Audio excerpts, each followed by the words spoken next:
نبی پاک کے صحابہ فرماتے ہیں کہ مدینے کے 10 سالوں میں اللہ کے رسول نے ہر سال قربانی فرمائی ہے، ہر سال قربانی دی.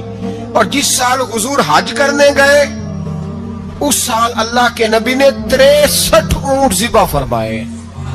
اور حضور صلی اللہ علیہ وسلم جب اونٹ ذبح کرنے لگتے نا تو صحابہ کہتے ہیں اونٹ خود دوڑ کے حضور کے سامنے آ کے لیٹ جاتا اور نبی پاک اسے ذبح کرتے اور فرماتے ہیں ایک دوسرے کو دھکے دیتے اونٹ کے، پہلے میں نے جانا ہے ذبح ہونے کے لیے، پہلے میں نے، انہیں پتا تھا کہ جو مصطفیٰ کے ہاتھوں ذبح ہوگا وہ تو دائمی زندگی پا جائے گا، یہاں بھی وہاں بھی زندہ. 63 اونٹ ذبح کیے.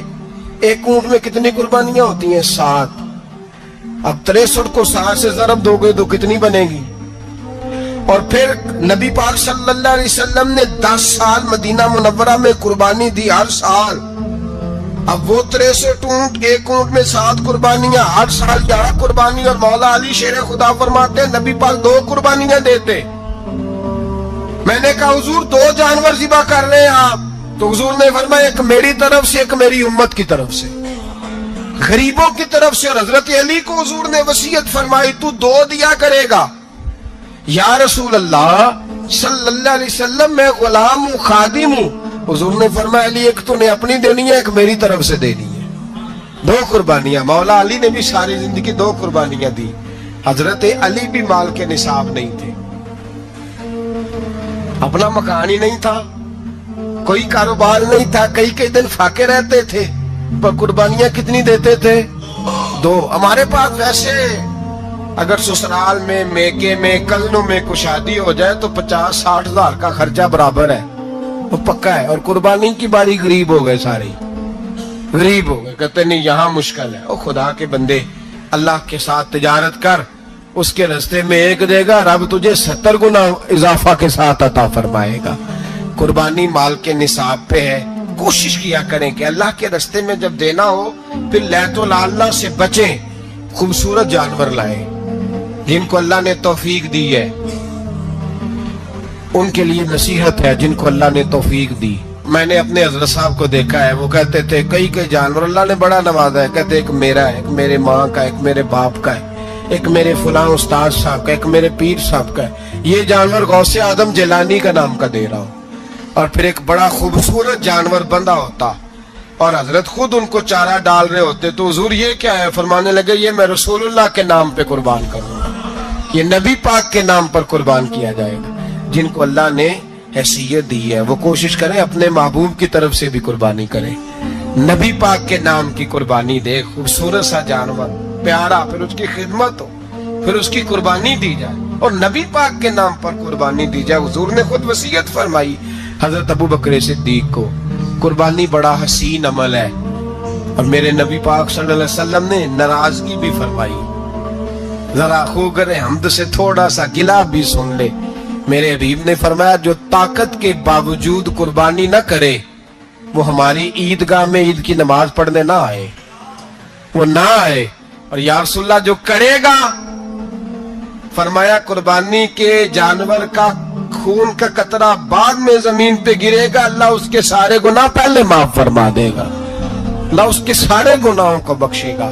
قربانی کریں، خوبصورت انداز میں کریں، اللہ کی رضا کے لیے. بزرگوں نے لکھا ہے 3 حصے کرو گوشت کے، ایک گھر میں رکھو، ایک رشتہ داروں میں بانٹو، پڑوسیوں میں بانٹو، اور تیسرا فقط غریبوں کو دو.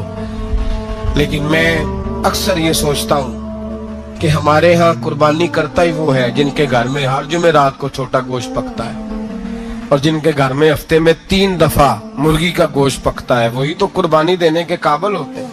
تو وہ بھی اگر قربانی کے بکرے میں سے بھی تیسرا رکھنا چاہیں تو اجازت تو ہے. میں نے کہا سارا رکھنے کی بھی اجازت ہے، لیکن اگر آپ مہربانی کریں، کوشش کریں کہ یار ہم تو سارا سال ہی کھاتے ہیں، اور ہمارے یہاں جو گوشت تقسیم ہوتا ہے نا وہ بھی باری لگی ہوئی ہے. ادھر سے پلیٹ آئی تھی گوشت کی تو ادھر سے بھر کے چلی گئی. بھئی اس نے کی ہے، اس کو بار بار گوشت دینے کا کیا مطلب ہے؟ آپ یہ دیکھیں عزیزوں میں، رشتہ داروں میں، اور میں اگر تھوڑا سا آپ کی توجہ کرانے میں کامیاب ہو جاؤں تو سفید پوش لوگوں کو دیکھیں. کچھ سفید پوش ہیں، سفید پوش